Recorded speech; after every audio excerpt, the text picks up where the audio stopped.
बच्चे का निकलता है वो काफी मोटा होता है। दूसरा टिकट जिस बच्ची का निकलता है उसकी फैमिली काफी अमीर होती है। यहाँ हमें पता चलता है कि ये बच्ची काफी जिद्दी होती है और इसीलिए उसके फादर ने उसकी जिद की वजह से अपने स्टाफ से विली वोंका चॉकलेट के हजारों पैकेट्स खुलवाए और तभी उनमें से एक में वो गोल्डन टिकट निकला था। फिर चार्ली के पेरेंट्स भी चार्ली के लिए एक विली वोंका चॉकलेट लेकर आते हैं और तब चार्ली बड़ी उम्मीद से उस चॉकलेट को खोलता है, लेकिन इसमें से वो गोल्डन टिकट नहीं निकलता और तब इस बात से चार्ली काफी डिसअपॉइंटेड हो जाता है। लेकिन वो अपना दुख किसी को दिखाता नहीं, बल्कि वो उस चॉकलेट को अपनी पूरी फैमिली के साथ शेयर करके खाता है, काफी इंजॉय करता है। तीसरी गोल्डन टिकट एक ऐसी बच्ची की निकलती है जो कि चैंपियन होती है अपने स्कूल की, साथ ही साथ उसने एक वर्ल्ड रिकॉर्ड भी बनाया हुआ था। चौथा गोल्डन टिकट एक ऐसी बच्ची का होता है जो वैसे तो काफी बदतमीज होता है, लेकिन वो समझदार भी था क्योंकि उसने अपनी कैलकुलेशन से ही पता लगवा लिया था कि वो गोल्डन टिकट किस पैकेट में होगा। अब यहाँ इस बच्चे को चॉकलेट बिल्कुल भी पसंद नहीं थी, इसीलिए उसने विली वोंका की अभी तक कोई भी चॉकलेट नहीं खाई थी। उधर हम देखते हैं कि पूरी दुनिया में चॉकलेट्स की सेल बढ़ने की वजह से टूथपेस्ट की डिमांड भी बढ़ने लगी। इसी वजह से उस कंपनी में काम करने वाले जितने भी एम्प्लॉयज थे उन सबको ही निकाल दिया जॉब से, ताकि उनकी जगह रोबोट्स को लाया जा सके। अब क्योंकि चार्ली के घर में कमाने वाले सिर्फ उसके फादर ही थे, तो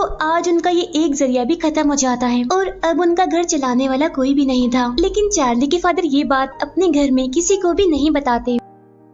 फिर चार्ली के दादाजी चार्ली को कुछ पैसे देते हैं जो कि उन्होंने अपने पास जोड़ के रखे हुए थे और वो चार्ली को फिर से विली वोंका चॉकलेट को लाने के लिए कहते हैं, इस उम्मीद में कि शायद अब उनकी किस्मत खुल जाए। और तब चार्ली ऐसा ही करता है, वो फिर से वही चॉकलेट लेकर आता है और यहाँ वो दोनों बड़ी उम्मीद से चॉकलेट का वो पैकेट खोलते हैं, लेकिन इस बार भी उसमें से गोल्डन टिकट नहीं निकलता। इसलिए चार्ली उदास होकर घर से बाहर आ जाता है और तब उसे एक शॉप के बाहर से एक नोट मिलता है और उन पैसों से चार्ली फिर से वही चॉकलेट खरीदता है। और अब जैसे ही वो उस पैकेट को खोलता है तो उसे अपनी आंखों पर यकीन नहीं आता, क्योंकि अब की बार उसका गोल्डन टिकट निकल गया था।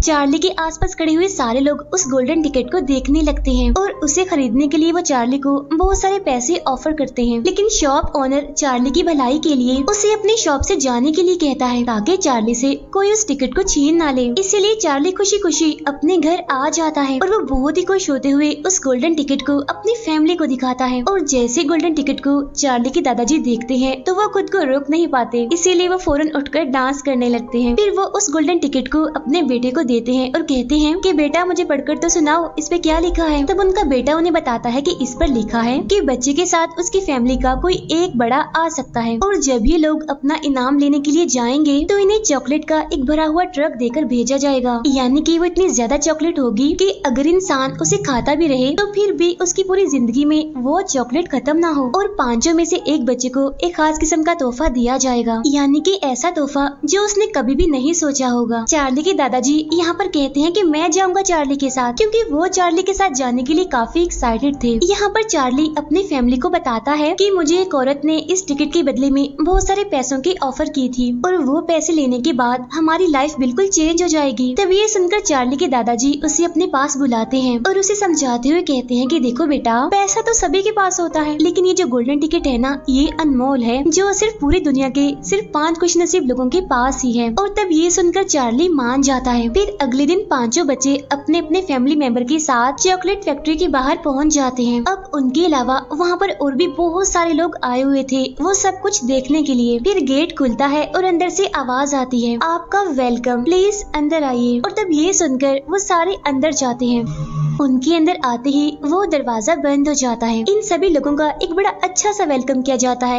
एक गाने के साथ, और ये गाना विली वोंका पर ही बना हुआ था। इसके बाद विली वोंका खुद उनके सामने आता है। यहाँ सारे बच्चे विली वोंका से अजीब अजीब सवाल पूछने लगते हैं, जिनका जवाब विली वोंका भी बड़े ही अजीब तरीके से देता है। फिर विली वोंका खुद भी उनका वेलकम करता है फैक्ट्री के अंदर। फिर इसके बाद वो उन सभी को बताता है कि इस कमरे में जितनी भी चीजें हैं वो सारी चॉकलेट से बनी हुई हैं, यानी कि घास, वाटरफॉल, पहाड़ और तालाब भी। आप यहाँ पर घूम सकते हैं और यहाँ पर किसी भी चीज को खा सकते हैं। तभी ये सुनकर वो सारे बच्चे इधर उधर फैल जाते हैं और तभी उनमें से उस जिद्दी बच्ची को वहाँ पर एक बोना दिखाई देता है और वो इसके बारे में विली वोंका से पूछती है। तो वो उन्हें बताता है कि एक दिन मैं चॉकलेट के नए फ्लेवर्स को तलाश करने के लिए जंगल में गया था और वहाँ के जो ट्रीज थे वहाँ पर इन बोनों का पूरा कबीला रहा करता था और इन बोनों के पास बहुत सारी कोको होती है। इसीलिए विली वोंका कोको हासिल करने के लिए उनके कबीले मोहल्ले के लीडर को ये ऑफर देता है कि अगर आपने मुझे कोको लेने दिया तो मैं आपको अपनी चॉकलेट फैक्ट्री में काम करने का मौका दूंगा, जहाँ पर आप सारे लोग बड़े आराम से रह सकते हैं, मजे मजे की चॉकलेट्स खा सकते हैं। इसी दौरान वो मोटा बच्चा चॉकलेट पीने के लिए चॉकलेट के तालाब में जाता है, लेकिन तभी गलती से वो उसमें गिर जाता है। लेकिन इतनी ही देर में वहाँ पर एक काफी बड़ी मशीन आ जाती है और इस मशीन के जरिए ही चॉकलेट को फैक्ट्री के अंदर ले जाया जाता था।